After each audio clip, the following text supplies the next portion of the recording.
Yesterday morning at 2:41 a.m.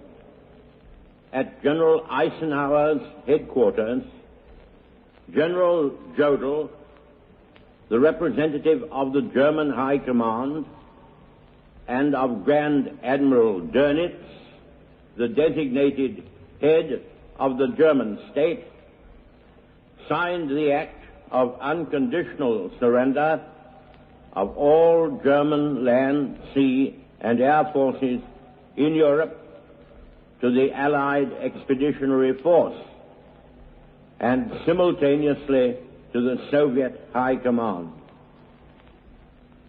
General Bedell Smith, Chief of Staff of the United States Army, and General Francois Severs signed the document on behalf of the Supreme Commander of the Allied Expeditionary Force, and General Susloparov signed on behalf of the Russian High Command.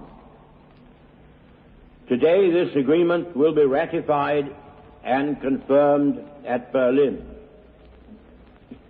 where Air Chief Marshal Tedder, Deputy Supreme Commander of the Allied Expeditionary Force, and General de Tassigny will sign on behalf of General Eisenhower. General Zhukov will sign on behalf of the Soviet High Command. The German representatives will be Field Marshal Keitel, Chief of the High Command, and the Commanders-in-Chief of the German Army, Navy, and Air Forces. Hostilities will end officially at 1 minute after midnight tonight, Tuesday, the 8th of May. But in the interest of saving lives, the ceasefire began yesterday to be sounded all along the fronts, and our dear Channel Islands are also to be freed today. The Germans are still in places resisting the Russian troops, but should they continue to do so after midnight, they will, of course, deprive themselves of the protection of the laws of war and will be attacked from all quarters by the Allied troops. It is not surprising that on such long fronts and in the existing disorder of the enemy, the commands of the German High Command should not in every case have been obeyed immediately. This does not, in our opinion,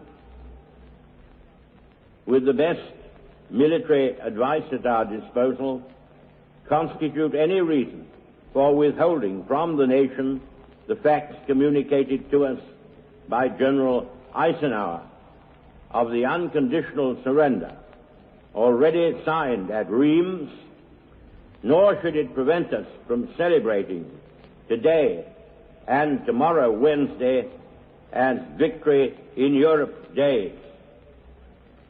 Today, perhaps, we shall think mostly of ourselves. Tomorrow, we shall pay a particular tribute to our heroic Russian comrades whose prowess in the field has been one of the grand contributions to the general victory. The German war is therefore at an end.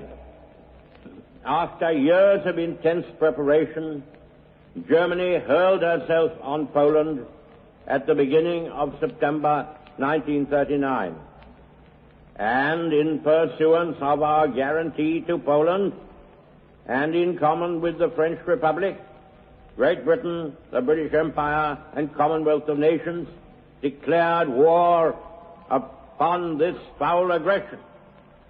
After gallant France had been struck down, we from this island and from our united empire maintained the struggle single-handed for a whole year, until we were joined by the military might of Soviet Russia and later by the overwhelming power and resources of the United States of America. Finally, almost the whole world was combined against the evildoers, who are now prostrate before us. Our gratitude to all our splendid allies goes forth from all our hearts in this island and throughout the British Empire. We may allow ourselves a brief period of rejoicing, but let us not forget for a moment the toils and efforts that lie ahead. Japan, with all her treachery and greed, remains unsubdued. The injuries she has inflicted upon Great Britain, the United States, and other countries, and her detestable cruelties call for justice and retribution. We must now devote all our strength and resources to the completion of our tasks, both at home and abroad.